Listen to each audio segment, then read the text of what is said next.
오늘 우리가 읽은 이 사도행전 8장 이 4절에 13절이지만 이 사건이 이 사도행전 전체에 끼치는 영향이 있기 때문에 아주 중요한 구절이기도 합니다.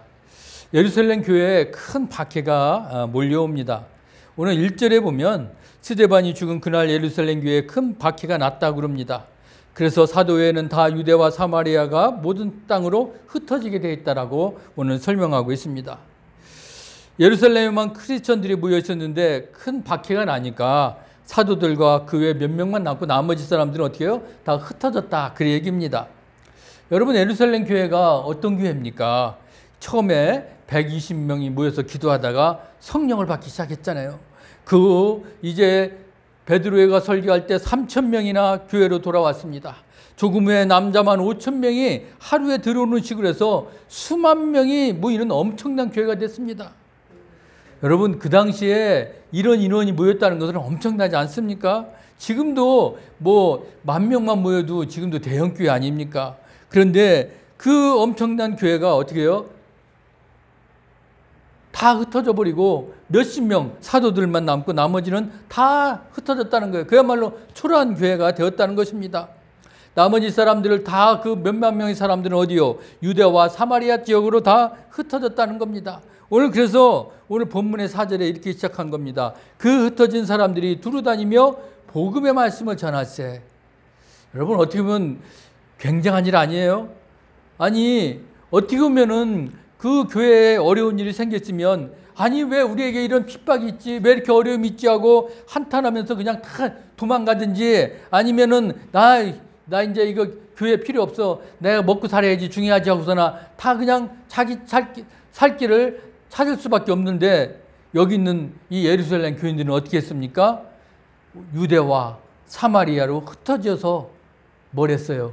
주님의 복음을 전하는 증인이 됐다는 거예요. 어떻게 보면 이들은 예수님이 그 마지막 유언 같은 말씀, 우리가 잘 아는 사도행전 1장 8절에 있는 말씀이죠. 뭐예요? 너희가 예루살렘과 온 유대와 사마리아와 땅끝까지 이르러 내 증인이 되리라. 그들은 그 말씀을 붙잡고 오늘도 내가 그 증인의 역할을 감당할 것이라 생각하면서 지금 그들은 어떻게 해요? 다 흩어져서 주의 복음을 전하는 자로 나갔다는 것입니다.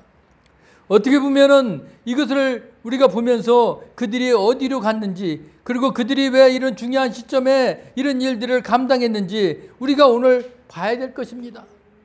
여기서는 흩어진 사람들 누가 주인공입니까? 특별히 이름 있는 사도들도 아니었습니다. 주님의 제자들도 아니었습니다. 그냥 무명의 사람들입니다. 그들이 어떻게 해요? 이제 나가서 저 이방 땅에 복음의 전하는 역할을 감당했습니다.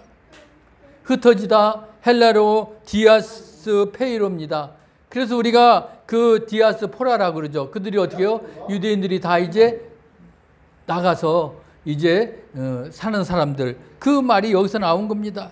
여기서 모든 땅으로 흩어졌다라고 나오는데 이것은 어떻게 보면은 능동태가 아니라 수동태예요. 그 얘기는 무엇입니까? 하나님께서 그들을 흩으셨다, 그렇게 이해해야 맞을 겁니다. 그렇기 때문에 그것은 하나님의 계획대로 그들을 어떻게 해요? 흩으신 거나 마찬가지입니다. 그런데도 그들은 그럴 때 누구의 말씀? 주님의 그 마지막 유언 같은 그 말씀을 그들은 기억했습니다. 그래서 그들이 어떻게 해요? 이제 우리가 핍박이 당했지만 우리가 여기서 멈추지 말고 그러면 온 유대와 사마리아 땅끝까지 이르러 어떻게 해요? 이제 우리가 복음을 전하는 자로 우리가 나가자. 그들은 그렇게 나갔던 것입니다. 그랬을 때 하나님이 그들과 함께해서 귀한 역사가 일어나고, 그리고 오늘 이제 본문을 우리가 보면 알겠지만 하나님이 그들을 통해서 아주 그냥 복음의 귀한, 그리고 그 이방인들이 복음을 전하지 못한 자들에게 이제 하나님 역사가 일어났다는 것을 우리가 알 수 있습니다. 그렇기 때문에 늘 여러분, 우리는 주님과 함께 할 때 성령이 충만하면 귀한 역사가, 구원의 역사가 지금도 일어난다는 것을 우리가 잊어버려서는 안 됩니다.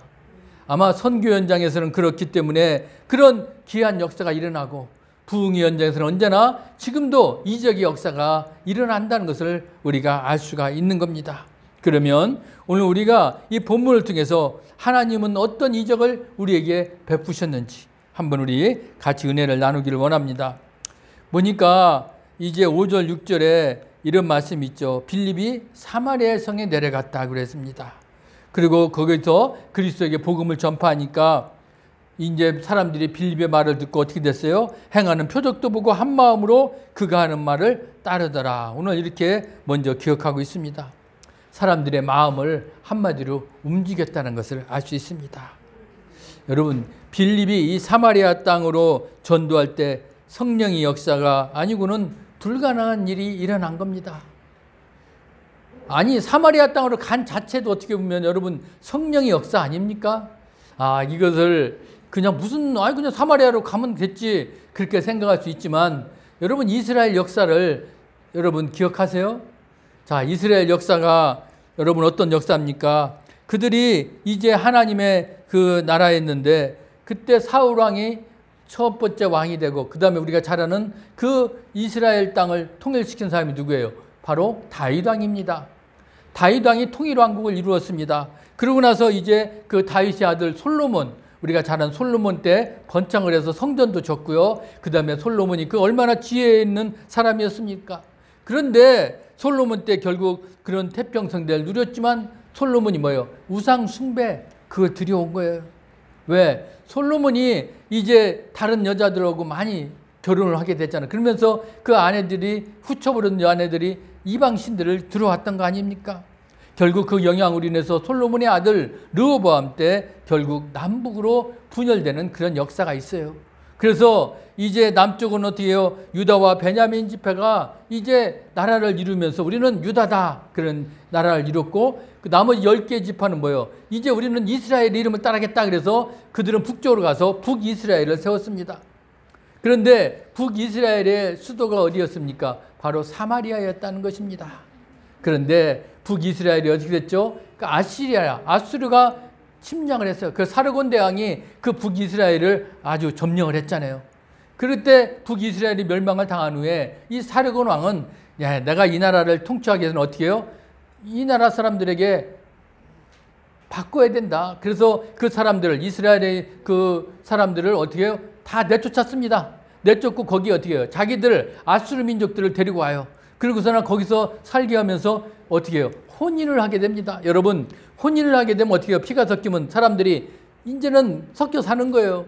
그런데 문제는 뭐냐면 이 혼인만 한 게 아니라 어떻게 해요? 그들의 우상 숭배, 아수르가 왕이 믿었던 그런 혼합한 종교가 들어와서 이제는 어떻게 해요? 이 이스라엘의 그 하나님을 믿는 종교가 혼탁된 겁니다. 자, 그러고 나서 남유다는 어떻게 돼요? 남유다도 좀 있다가 어떻게 해요? 바벨론에 여러분 멸망한 거 알죠? 근데 유다는 어떻게 해요? 바벨론에 포로로 잡혀갔다가 그들은 돌아옵니다. 유다 땅에 다시 이스라엘 예루살렘에 돌아와 보니까 자기가 살던 땅에 저 사람들은 이방인도 아니고 유대인도 아니고 이상한 사람들이 사는 거예요. 근데 그들을 보니까 문제는 뭐예요? 신앙이 혼합되어 있다는 거예요. 하나님을 믿는 것도 아니고 하나님을 안 믿는 것도 아니고 그러면서 그들은 어떻게 해요? 이상한 종교를 믿는 사람들을 돼버린 거예요. 그러니까 이 유대인들은 자기들은 바벨론에 가서도 어떻게 해요? 신앙을 지켰잖아요. 하나님을. 우리가 잘 알죠? 예. 그 얘기를 하면 기니까. 자, 그렇게 하나님의 신앙을 지킨 그들이 와서 돌아보니까 저 사마리아에 있는 사람들은 어떻게 해요? 이상한 사람들일 뿐만 아니라 저들이 믿는 종교는 우리가 믿는 하나님과는 다른 것을 믿는다는 걸 알았기 때문에 저들은 이방인이다. 우리와 상종할 수 없다. 그래서 어떻게 해요? 사마리아는 어떻게 해요? 쳐다보지도 않았던 거 아니에요. 그래서 사마리아 위에 갈릴리가 있는데 그들이 이 남유다의 사람들은 이제 예루살렘에서 갈릴리를 가려면 사마리아를 거쳐가야 되는데 일부러 그 사마리아 사람들이 보기 싫어가지고 어떻게 해요? 돌아갔다는 얘기 아닙니까? 그래서 우리가 잘 아는 그 마태복음 예수님의 그 사마리아 수가랴 동네 그 우물 짓는 여인을 만난 것도 다른 사람들은 가지 않았지만 이 예수님은 어떻게 해요? 일부러 거기를 찾아갔잖아요. 그건 뭡니까? 바로 그곳에 복음을 전하기 위해서 예수님은 그 길을 갔던 것을 우리가 알 수가 있습니다. 그렇기 때문에 오늘 유대인들과 사마리아인들은 어떻게 보면은 아주 그 마음 뿌리 깊은 그런 악연이 있는 상태예요. 그런데 오늘 보세요. 빌립이 어디를 갔다고요? 그 사마리아 성을 간 거예요. 그건 무엇을 얘기합니까? 바로 예수님의 마지막 유언, 사도행전 아까 1장 8절 뭐라고요? 그때 그래서 예수님이 유다와 사마리아와 땅끝까지 이르러, 왜 사마리아 지역을 예수님이 필히 강조했는지 아시겠죠? 그 땅도 이방인의 땅이지만 우리가 복음으로 전하는 그런 귀한 사역이 있는 지역이라는 것을 말씀했던 겁니다. 결국 빌립은 그 예수님의 그 마지막 말씀을 믿고 지금 사마리아 땅으로 들어간 거예요. 그 땅에서 말씀을 전하니까 어떻게 됐습니까? 그들이 뒤집어진 거예요. 그래서 그들의 마음이 변화됐다는 것입니다. 여러분, 그렇습니다. 그렇기 때문에 복음이라는 건 뭡니까? 복음은 우리가 꼭 필요한 것만 가는 게 아니에요. 우리가 가지 못하는 것도, 우리가 주의 복음을 이루려면 우리가 필요한 것은 언제든지 우리가 가야 된다는 것입니다. 오늘 빌립은 그렇게 했기 때문에 그들의 마음을 변화시켰습니다. 그리고 그들 가운데 역사가 일어났다는 것을 우리가 알 수가 있습니다. 결국 주님이 구원의 역사는 결국 어떻게 해요? 우리가 행동할 때, 그리고 그에 들어갈 때 일어나는 것을 알 수가 있습니다. 선교의 현장에서는 마찬가지예요. 그만큼 이 마음문을 이게 여는 것이 중요한 것이죠. 아마 빌립이 저 사마리아 사람들 우리하고는 상종도 못해 그러면서 상대를 안 했더라면 저들은 복음을 듣지도 못하고 마음문을 열지도 못했을 것입니다. 그래서 우리는 잠언서 21장 1절에 이런 말씀이 있어요. 왕의 마음이 여호와의 손에 있음이 마치 분물과 같아서 그가 임의로 인도하시느니라. 어떤 완악한 자라도 결국 어떻게 해요? 하나님이 마음을 움직이면 다 마음문을 열게 돼 있다는 것입니다. 여러분, 바로 왕도 보세요. 그 강팍한 마음을 놔두니까 어떻게 해요? 그가 이적을 보였는데도 회개하지 않았어요. 그런데 여러분, 부흥이 일어난 지역, 선교 지역에 가면 그들은 어떻게 해요? 그냥 마음문을 열고 그냥 막 받아들이잖아요. 마음문만 열으면 예배를 2시간, 3시간 뭐 그들을 보면 그냥 아프리카 지역도 그렇고요. 중국도 초창기에 그 복음이 전할 때는 그 사람들 3시간, 4시간 모여서 그냥 찬양하는 거예요. 지루하지 않은 거예요. 왜? 그들 마음문이 열리니까 성령이 그들과 함께 하니까 그들은 예배가 지루하지 않고 놀라운 이적과 그리고 놀라운 일들이 그곳 가운데 일어났다는 것을 우리가 알 수 있습니다. 우리가 한 마음이 되면 우리가 복음을 전하는데 귀한 역사들이 일어나는 겁니다. 그래서 지금 우리가 복음을 전하는 것도 그냥 복음을 그 사람과 전하면 됩니까? 안 되잖아요. 그래서 우리가 전도할 때 뭐예요? 관계 전도라는 얘기를 많이 하죠. 왜? 그 사람과 관계를 맺어서 그 사람이 마음문이 열릴 때 그때 복음을 전하라는 거예요. 그런데 가장 마음문이 열릴 때가 언제입니까? 그 사람이 괴로울 때죠. 일이 잘 안 풀릴 때, 아니면 몸이 아파가지고 이제 막 힘들어할 때, 그때 어떻게 해요? 우리가 그들을 찾아가서 마음문을 열고 그때 복음을 전하라는 겁니다. 제가 지금 부족하지만 15년 전까지 이렇게 계속 호스피스 사역을 하는 것도 마찬가지예요. 그들은 어떻게 보면 그 호스피스에 올 때까지는 그들 마음은 어떨까요? 이제 나는 포기했어. 병원에서 의사가 나가라고 그러니까, 갈 데는 없고 그러니까 호스피스로 온 사람들이 대부분이거든요. 그러면 그들이 마음이 어떻겠습니까? 야, 의사가 나를 포기했구나. 그럼 나는 이제 죽는 거 아니야? 얼마나 두렵겠습니까? 그들의 마음을 얼마나 지금 고독하겠습니까? 그럴 때 그들 마음에 주님의 복음이 들어가면, 그리고 그들 마음에 그 주님의 복음으로 평안을 주면 그들은 어땠습니까? 주님을 알게 되고 주님을 영접해서 구원받아서 그들이 얼마나 살지는 모르지만 남은 생 주님께 영광을 드리고 하나님 천국으로 가는 겁니다. 그 얼마나 귀한 일입니까? 저는 그것 때문에 뭐 비가 오나 눈이 오나 힘들어도 그 길을 갔다 오고 있는 겁니다. 여러분, 우리는 마음문을 여는 그런 자세로 우리가 복음을 전할 때 그 사람과의 관계가 깊어지고 주님의 역사가 일어날 줄 믿습니다. 여러분들도 그렇게 할 수 있기를 주의 이름으로 부탁합니다. 그런데 이제 무슨 일이 일어났습니까? 7절에 보니까 많은 사람에게 붙었던 더러운 귀신들이 크게 소리를 지르며 나갔다라고 그랬습니다. 귀신들이 나가는 역사가 일어난 거예요. 참, 그럼 이상하죠? 귀신이 나가면 그냥 조용히 나가도 되는데 꼭 귀신이 나가려면 어떻게 돼요? 그냥 소리를 지르고 막 그러잖아요. 그것도 어떻게 보면 하나님께서 그 필요할 때 그걸 하신 것 같아요. 우리 한국교회 초창기에도 그럼 우리나라 사람들이 얼마나 많은 미신들을 믿고 있습니까? 그래서 뭐 부흥회 때고 뭐 뭘 때 그냥 기도하면 귀신들이 그냥 막 소리 지르면서 거품 불고 나간 일들이 얼마나 많이 일어났습니까? 지금도 마찬가지예요. 지금도 집회를 할 때 하나님께서 꼭 필요할 때는 어떻게 해요? 어느 한 사람에게 귀신이 나가는 모습을 보여주잖아요. 막 소리 지르고 거품을 내고 지금도 그렇습니다. 왜? 그걸 통해서 사람들에게 그 영향력을 미칠 수 있거든요. 아마 이때도 마찬가지예요. 빌립이 이제 그 사마리아 땅, 그 우상과 미신이 있는 그 땅에 가서 복음을 전하니까 거기 있는 사람들이 어떻게 해요? 귀신 들렸던 사람들이 그냥 안 나가고 어떻게 해요? 소리를 지르면서 그냥 아주 난리를 풀면서 아마 그 거품 불고 막 그렇게 나갔던 거예요. 그것을 왜? 그들에게 더 그런 모습을 보임으로써 주님이 살아계심을 역사할 수 있잖아요. 아, 그러면 내 안에도 그런 귀신이 나가면 좋겠다. 나도 주님을 믿어야 되겠구나. 주님이 역사하는 힘이 크구나. 저 귀신 같은 건 아무것도 아니네. 그러면서 주님을 믿고 따를 수가 있거든요. 주님께서는 필요하기 때문에 이런 일들이 일어난다는 겁니다.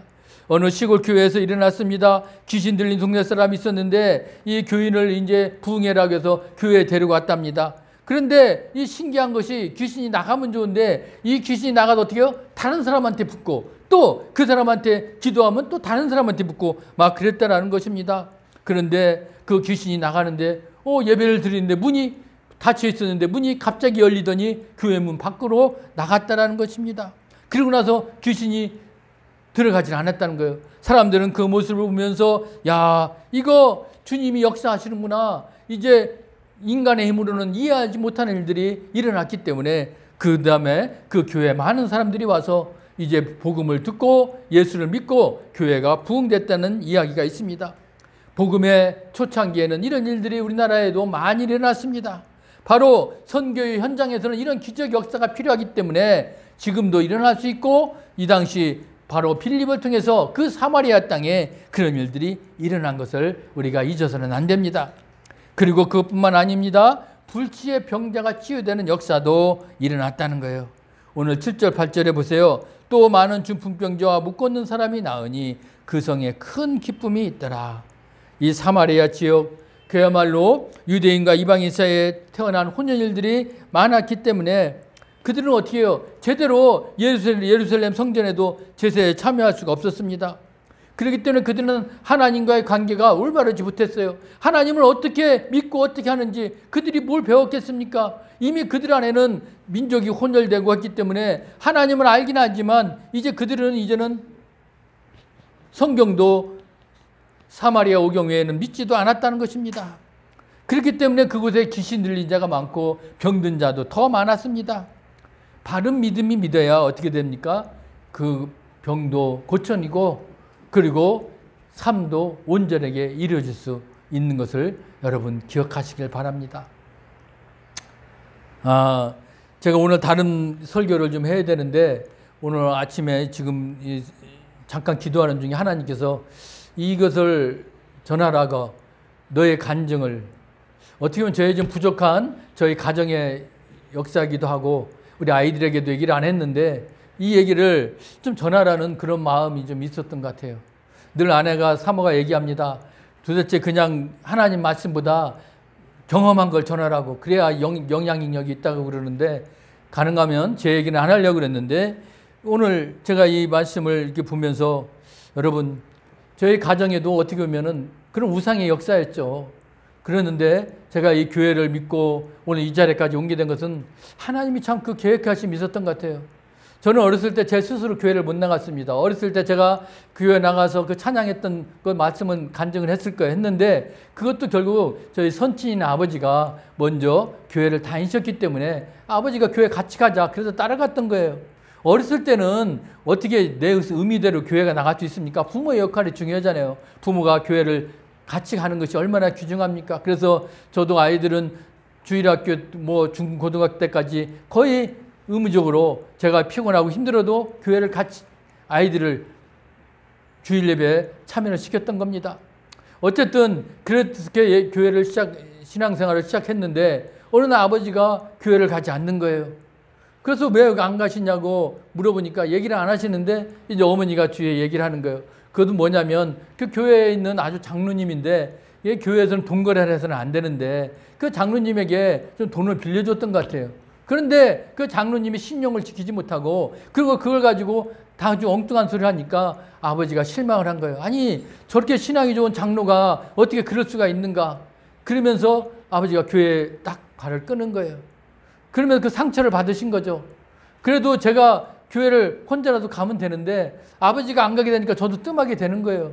그렇다고 해서 뭐 교회 가지 말라 그러진 않았어요. 근데도 자연히 좀 그렇잖아요. 아버지와 같이 다닐 때와 그리고 혼자 가려니까 좀 그러긴 했는데 그래도 시골이라 혼자도 갈 수 있었지만 그렇게 좀 가끔 뜸했던 거예요. 열심히 다니지는 않았던 것 같아요. 그러던 중에 아버지가 이제 제 중학교 1학년 때 이제 암에 걸리시게 된 거예요. 그러면서 서울에 와서 이제 수술도 해볼까 했는데 이미 의사가 수술도 할 수 없는 그런 관계까지 온 겁니다. 그래서 이제는 무슨 걸로 나을까 여러 가지를 찾아다녔지만 이미 손을 쓸 수가 없습니다. 집에 돌아오셔서 뭐 치료를 했지만 결국 이제는 어떻게 해요? 얼마 남지 않은 것을 이제 직감을 하신 거예요. 그래도 어떻게든 나으시려고 노력은 했던 것 같아요. 또 아무래도 아버지가 우리 지역에 드는 유지였고 그 당시 새마을 지도자였고 시의원도 하셨어요. 지금으로 말하면. 그렇기 때문에 의비원도 하셨기 때문에 유지였거든요. 그러니까 많은 사람들이 관심을 가진 거예요. 야, 저 사람을 병을 낫게 하면은 영향력이 있을 것 같다. 그러니까 여러 가지 사람들이 온 거예요. 저는 뭐 남묘호랑계도 저는 그때 알았어요. 그 남묘호랑계에 있는 사람들까지 데리고 와서 거기서 아버지 누워 있는 데서 남묘호랑계 막 기도하고 막 난리를 피는 거예요. 근데도 아버지의 그 얼굴 모습은 편안하지 않았던 거예요. 저는 그건 기억해요. 그것뿐만 아니에요. 이제 뭐 되니까 뭐 온갖 종교들 이제 천주교까지 이제 또 성당에 또 신부를 데리고 와서 수녀들을 데리고 와서 또 기도를 하는 거예요. 뭐 마리아를 여치고 뭐 근데도 아버지 모습은 평안하지 않는 거예요. 뭐 그것뿐이겠습니까? 뭐 불교 여러 가지 와서 막 어떻게든 아버지의 병을 고치면 아마 자기들에게는 그 영향력이 있겠죠. 도저히 편안하지 않아요. 그때 아버지의 그 마지막 그 순간에 그래도 교회를 나갔던 그 목사님을 부르게 된 겁니다. 목사님이 오셔서 결국 마지막에 기도를 하시고 또 목사님을 통해서 절할 때 그때 아버지 영도 돌아왔는지 편안하셨어요. 그 마지막 임종하는 순간에도 목사님이 기도로 그리고 마지막 임종 예배까지 하고 편안히 눈을 감으셨던 거예요. 물론 육신의 영혼은 눈을 감았지만 육신의 눈은 감지는 못했어요. 왜? 저 아들을 혼자 남겨두고 이제 어떻게 살아야 되는 저에 대한 그 마음 때문에 아마 더 있었을 것 같아요. 그래도 마음만은 얼굴의 표정만은 편안하셨다는 거예요. 그것은 그 어둠의 영들, 그 영들이 결국 아버지에게는 이미 주님이 함께 하셨던 것인데 다른 영들이 와서 막 그걸 혼합하게 하니까 그걸 견뎌내지 못하고 힘들어 하셨는데 결국 마지막에는 평안하게 가실 수가 있었다는 거예요. 그래서 우리가 교회장으로 결국 다 떠나가고 교회장으로 장례식을 치를 수가 있었고 그 다음에 모든 일들을 교회장으로 할 수가 있었던 겁니다. 그 이후로는 이제 어머니도 교회를 나가게 되고 저도 신앙생활을 계속 할 수가 있어서 열심히 하지는 못했지만 그래도 교회와의 관계가 있었기 때문에 지금 이 자리까지 와서 이제 주님의 사람으로 우리가 복음을 전하는 자로 부족하지만 쓰임받게 된 것 같습니다. 여러분 결국 이 얘기는 무엇입니까? 우리가 하나님의 역사는 우리가 인간으로 생각할 수 없지만 그러나 분명히 하나님의 전하는 자나 하나님의 전하는 그런 믿음을 가진 사람은 돌아올 수밖에 없다는 것입니다. 다른 것으로 해결되지 않는다는 겁니다. 그렇기 때문에 오늘 여러분 우리들도 주님의 자녀가 된 이상 이제 하나님과 우리는 함께하는 겁니다. 늘 그래서 우리가 주님이 함께할 때 주님의 역사가 나타날 줄 믿습니다. 귀신은 떠나갑니다. 다른 것들이 우리가 와도 우리는 어떻게 해요? 당연하게 예수 이름으로 우리는 물리쳐야 될 것이고 그래서 주님의 성령으로 하나가 되어야 될 줄 믿습니다. 그것이 오늘 우리들에게 주는 귀한 의미라는 것을 우리가 잊어서는 안 될 것입니다. 이제 우리에게는 문화적인 변화가 일어나죠. 9절 13절의 내용이 뭡니까? 그 마술사 시몬이 이제 어떻게 해요? 그 빌립이 이제 하는 것을 보고 자신이 믿었잖아요. 그러니까 자신이 했던 마술은 어떻게 됐습니까? 다 포기한 거예요. 그러면서 새롭게 이제 그가 이제 사람이 된 겁니다. 그 당시에 사람들은 어때요? 그 마술하는 거 사람들이 놀랬을 거예요. 왜냐하면 그 지팡이가 뱀이 되니까 사람들은 야, 저 희한하다. 그러면서 그 마술사들을 얼마나 쫓아다녔습니까? 그러면서 그걸로 끝난 게 아닙니다. 그들이 그 손재주에 통해서 그들은 어떻게 해요? 이제 영혼까지도 다 갉아먹는 거예요. 그런데 이제 어떻게 됩니까? 이 빌립이 변화가 되니까, 이 마술사가 변화가 되니까 이제는 그런 문화적인 그런 미신을 믿는 것들도 어떻게 해요? 다 이제 떠나가게 되는 겁니다. 여러분, 우리는 그런 변화가 필요하다는 겁니다. 지금 우리도 마찬가지입니다. 우리가 여러분 건강을 위해서 요가도 하잖아요. 요가라는 것이 해서 스트레칭도 하고 근육을 뭐 이렇게 조이고 운동하는 거 좋습니다. 그런데 문제는 이 요가에 오래 빠지다 보면 명상을 하게 돼요. 그 앉아서 명상을 하게 되면 이게 손바닥을 합장하면 뜨는 것 같고 몸이 뭐 그런 걸 요구하는 게 돼요. 결국 그래서 어떻게 해요? 그 요가를 통해서 결국 어떻게 해요? 거기에도 문제가 생긴다는 거예요. 그래서 우리가 그것을 이겨내야 됩니다. 여러분, 우리 신앙은 그렇기 때문에 내 개인적으로 구원받은 것이 문제가 아니라 우리 사회적인 문화적으로도 우리가 있는 그런 영향력도 끼쳐야 된다는 겁니다. 내가 변하면 그런 문화적인 변화도 변한다는 것입니다. 그렇기 때문에 오늘 예수님은 악한 세상을 귀신 들린 세대로 분명히 보셨잖아요. 그래서 악한 세대들에게 악한 7 귀신을 데리고 들어가려 거하니까 그 사람이 나중 형편이 전보다 더욱 심하게 되느니라. 악한 세대가 또한 이렇게 되리라. 7 귀신은 아주 더럽고 악하게 그지없는 그런 상태의 귀신임을 우리가 압니다. 그걸 어떻게 다 나가라고 물리치지 않았습니까? 우리들 마음 가운데 아직도 그런 귀신 들린 역사들이 있을 때 그걸 떠나가도록 기도해야 될 줄 믿습니다. 그런데 오늘 보니까 무슨 이름으로 기도했을 때 역사가 나타났습니까? 바로 예수 이름으로 나타날 때 권세가 나타났다는 것을 우리가 잊어버려서는 안 됩니다. 빌립이 하나님 나라와 및 예수 그리스도의 이름에 관하여 전도함을 그들이 믿고 남녀가 다 세례를 받으니, 오늘 12절 말씀이에요. 오늘 빌립이 전한 내용은 결국 중심은 뭡니까? 바로 예수님이 그리스도시라는 겁니다.